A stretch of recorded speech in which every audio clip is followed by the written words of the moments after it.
महाभारत में जिक्र आया है कि द्रौपदी के 5 पति थे।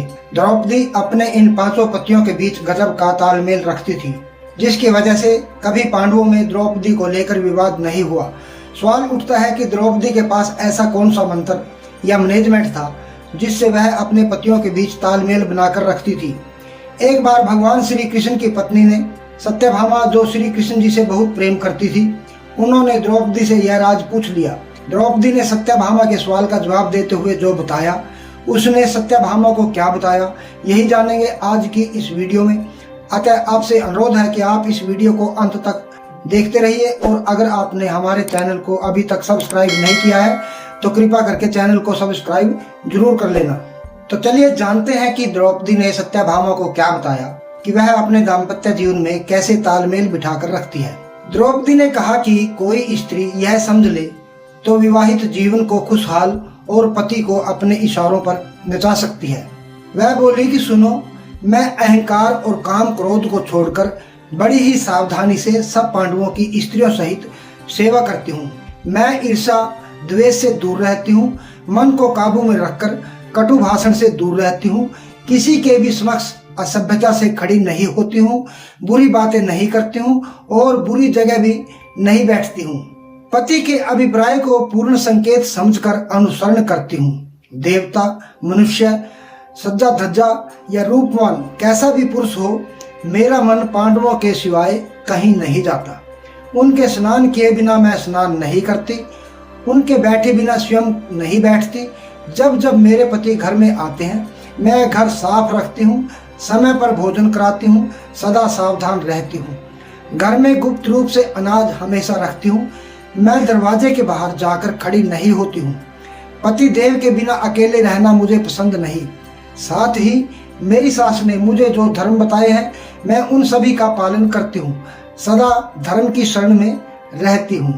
किसी भी रिश्ते की बुनियाद विश्वास होता है। मैं अपने पति पांडवों पर आंख मूंद कर विश्वास करती हूँ, फिर चाहे पति द्वारा दांव पर लगाया जाना हो या जयद्रथ द्वारा अपहरण या कीचक का बुरी नजर डालना हो, मैंने कभी अपना विश्वास नहीं डगमगाने दिया। एक बार की बात है, पांडव मुझे आश्रम में अकेला छोड़कर धुम्य ऋषि के आश्रम में चले गए थे।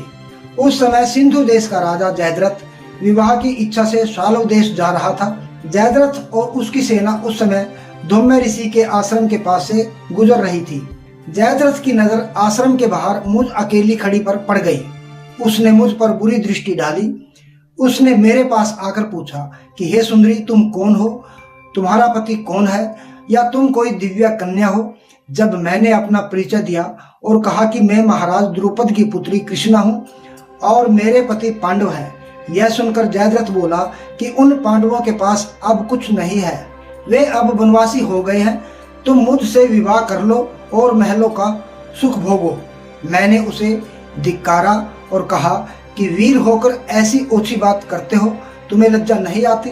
अरे दुष्ट, तुम मेरे पति पांडवों को नहीं जानता, वे तेरी सेना को आसानी से परास्त कर देंगे। यह सुनकर जयद्रथ बोला, मेरे पास इतना सेना बल है कि मैं पांडवों को धूल चटा दूंगा। अब तुम्हारे सामने 2 ही रास्ते हैं, या तो सीधी तरह से मेरे रथ में बैठ जाओ, या पांडवों के हार जाने पर मेरे सामने गिड़गिड़ाने को तैयार हो जाओ। मैंने कहा, मेरा बल, मेरी शक्ति महान है, मुझे अपने ऊपर विश्वास है। तुम्हारे जोर जबरदस्ती करने पर भी मैं तुम्हारे सामने नहीं गिड़गिड़ाऊंगी। एक रथ पर एक साथ बैठकर श्री कृष्ण और अर्जुन आएंगे। जब भीम तेरी तरफ गदा लेकर दौड़ेंगे, जब नकुल और सहदेव तुझ पर टूट पड़ेंगे, तब तुझे पश्चाताप होगा। यह सुनते ही जयद्रथ मुझे घसीटने लगा। मैंने उससे कहा, मेरे कुरुवंशी पति शीघ्र ही मुझसे मिलेंगे और तुझे परास्त करेंगे। जब पांडव फिर से आश्रम पहुंचे तो दासी ने उन्हें बताया कि जयद्रथ ने द्रौपदी का अपहरण कर लिया।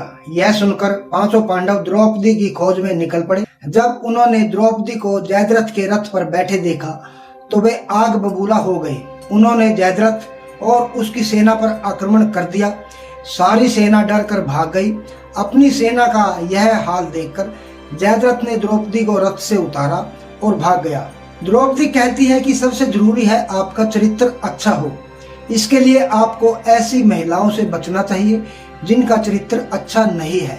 दुष्चरित्र स्त्री का संपर्क आपका चरित्र भी खराब कर सकता है और इससे आपका आपसी तालमेल बिगड़ सकता है।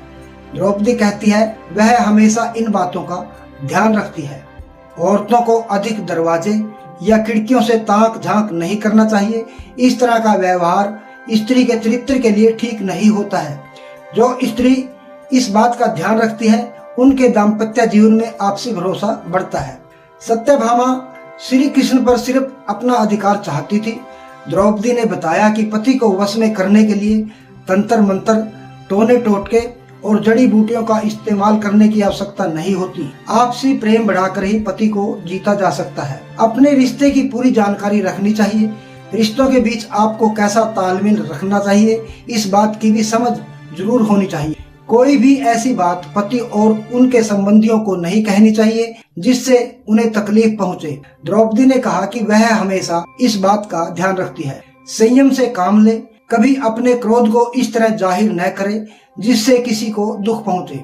ये थी कुछ बातें जो महारानी द्रौपदी ने सत्यभामा को बताई, जिसे हर महिला को जरूर जानना चाहिए, क्योंकि अच्छे दाम्पत्य जीवन के लिए इन सब बातों का बहुत महत्व है और इन बातों को अपने जीवन में उतार लेना चाहिए। साथियों, यह वीडियो आपको कैसी लगी कृपया करके कमेंट बॉक्स में जरूर बताना। अच्छी लगी हो तो एक लाइक कर देना। मिलते हैं इसी प्रकार की एक और वीडियो में। तब तक के लिए जय श्री कृष्ण, जय श्री राम, जय माता की।